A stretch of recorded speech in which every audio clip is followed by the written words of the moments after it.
right, next to the next story, which is we're gonna unfold a lot here because we haven't had time to talk on the show or even on the channel at all. Bethesda.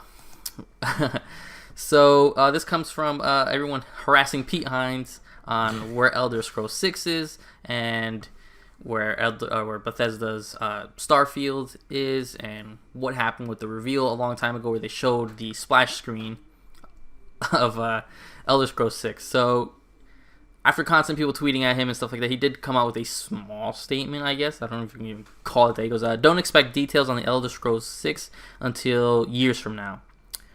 That comes from Pete Hines. So responding to a tweet asking for information about the next game, he tweeted, "It's after Starfield, which you pretty much know nothing about. So if you're coming at me for details now and not years from now, I'm failing to properly manage your expectations."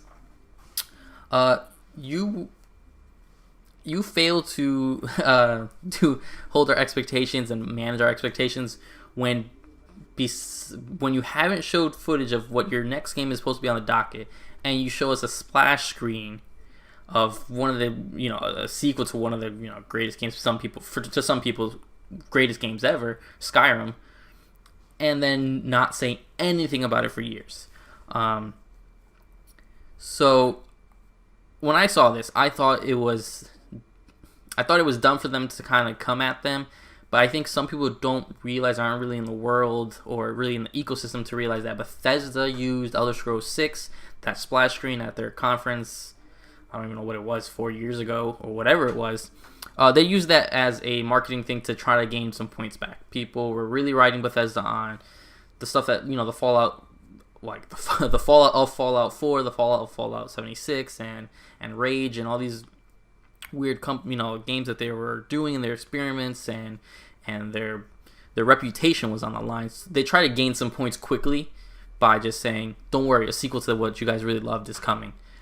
So what did you think of his response to this, and then the way this actually kind of has rolled out? So the way the Elder Scrolls reveal is being treated in general. What's your kind of opinion on that? Yeah, so to contextualize his statement, basically what he's saying, because I've seen a lot of people read into this, and what I took from this is he's like, listen, we haven't even started the marketing for Starfield yet, and you're asking about the next game. So you're not really understanding, our game plan here. My issue with that is, if you are so far from revealing Starfield, why have you even mentioned Elder Scrolls 6? And their defense at the time was, oh, so people know to temper their expectations. They know kind of our long plan. And I guess this was kind of like a push towards transparency on the surface. And then obviously this was kind of a diversion and a bit of filler for a lackluster show that they had, I believe, 2 years ago. So that was an obvious, they had a lackluster show. They didn't have much to show. And what they did have to show was incredibly unremarkable and was obviously going to elicit a pretty negative response from the viewing public. So they wanted something that, undoubtedly would elicit a positive response, which is Elder Scrolls. It's something people have been asking for God knows how long. Skyrim came out in 2011. So it's been a really long time. And obviously, in hindsight, I think this strategy has proved to be kind of not a great one. I mean, now, anytime Pete Hines says anything, anytime the name Bethesda pops up on anything, where is Elder Scrolls 6? More so than it was before. Because before, you were kind of talking about this ethereal concept. Kind of like a Half-Life 3, at one time maybe even like a Kingdom Hearts 3. This thing that is somewhere out in the ether, but we haven't had formal confirmation of. So you'll have the people being like, hey, where's that? Are you guys going to make that or what? But it was kind of always a given that they were eventually going to return back to Elder Scrolls. I mean, it's a massive franchise, so that's going to happen. Bethesda is not Valve. Like, they keep up the output. It just takes them an incredible amount of time for specifically Bethesda game studios to develop games. They're not known for their speed. But now that they formally, quote-unquote, announced it with that splash screen, with no real timetable other than years out, I mean, that can mean a lot of things. And not to mention, again, COVID throws things out for a loop, so this game could be even farther out than we thought it was. Who knows? So it just makes me wonder, how they feel about this strategy laying out, because to me, it seemed kind of like a stupid decision to make. I'm not even paying attention to Elder Scrolls, to be honest. Again, that's so far out. I'd be surprised if that's like a PS5 game to begin with. Like, I mean, who knows? That could not even be this gen for all we know. But I'm curious about Starfield most of all, because I don't think people are realizing how unfortunate of a position they're in. Because basically they're like, oh, this is going to be basically Fallout in space. Mm-hmm. Awesome idea. We kind of got that with Outer Worlds. Yeah. It's literally Fallout in space. Yep. So not only is Starfield years out, but it's coming out. It got beat out by another game that is essentially doing something very similar. Now, they could go for a completely different aesthetic. That could happen. Mm-hmm. But I would imagine they're already working at a disadvantage with the fact that they have a new IP. The name, the kind of clout and fervor around their name has died down significantly than the last time they dropped. Yep. And then on top of that, a lot of people are looking at Starfield as kind of the reason why we're not getting Elder Scrolls, which is not good PR to have for a new IP. That's true. A lot of people are looking at this as kind of like a placeholder. Like, this is the reason why this game is getting slowed down. Let's get this out of the way so we can get to the good stuff. And that is not the kind of talk you want around a new IP. I have no doubt that this game's going to perform well. I'm sure it will. But they have a lot of work to do. And I know he's saying, okay, we haven't even started our marketing for Starfield, so don't ask about Elder Scrolls. You better start that marketing soon, because you're fighting an uphill battle, and I don't know if Bethesda realizes that quite yet. But again, they're not a stupid company, and Pete Hines is a guy I have a tremendous amount of respect for, and he does not come off as stupid to me in any form or fashion. So as of right now, I'm going to give him the good faith, give them the benefit of the doubt, and see how they play out. But as of right now, I think Bethesda really shot themselves in the foot with this strategy. Yeah, and I think that's the general consensus. People aren't demanding for Elder Scrolls 6 to come out.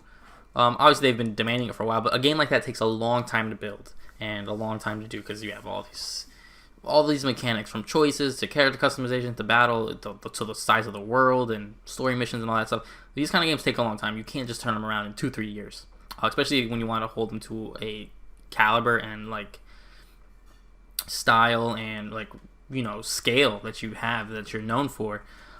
Again, they did, like we all knew when we saw that Elder Scrolls 6 splash screen, is that they were using it to just try to calm people down. You know, they were on fire because people just weren't with it, with them in general, because of all the mistakes they were doing. They were trying to show also, they were like, you know, Fallout 76 is our multiplayer experience, but we still have single player games. See, we still have Starfield, which most people forgot that was the thing, and don't worry, Elder Scrolls 6 is coming.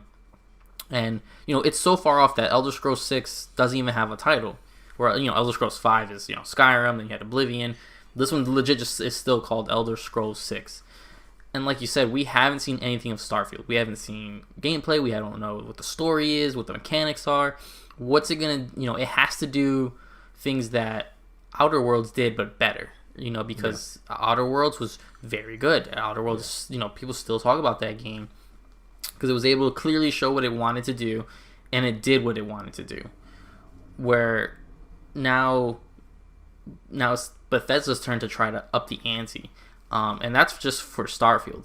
You now have their Elder Scrolls 6 games, which, what are they going to do there? Because now they not only do they have to top Skyrim, they have to top The Witcher, which is very similar in the themes and the world and monsters and all that kind of stuff.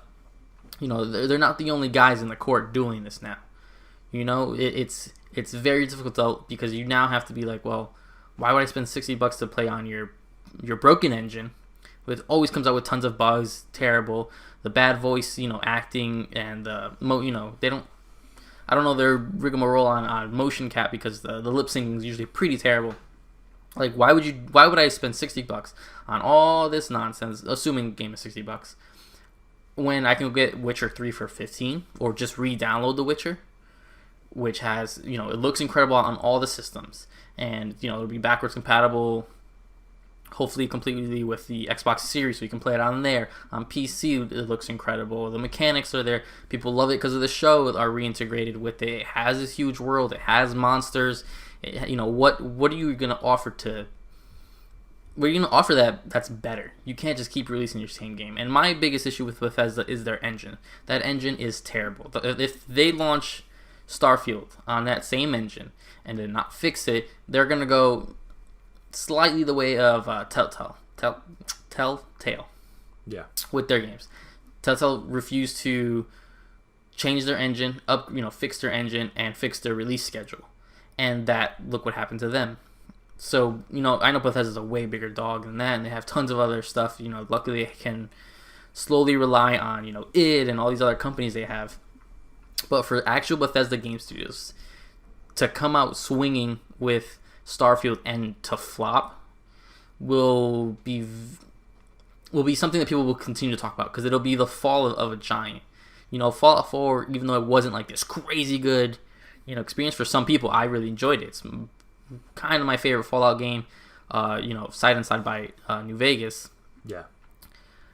But it didn't reset the world on fire. It was exciting. People were talking about it also because of the release schedule. They announced it 4 months ahead of time. It had a good constant streams and gameplay and trailers, and boom, the game was out. We've been hearing about Starfield forever. We're gonna be hearing of others. We've heard stuff about Elder Scrolls 6 like 3 years after Skyrim. So it's been 6 years at this point that we've been hearing murmurs, and yes, we're working on Elder Scrolls 6. Don't mention it. My thing is, don't mention it. That's like if at The Last of Us 2 review they're like, oh, we're also working on Uncharted 5. And I know Naughty Dog's not doing Uncharted 5, but it's in that caliber where you're like, show us the one thing you're working on and show us that you're invested in that thing. Don't show us this spread of, don't show us this huge fish net with all these little fishes. Show us the big boy. Show us, look, this is why you should get this game.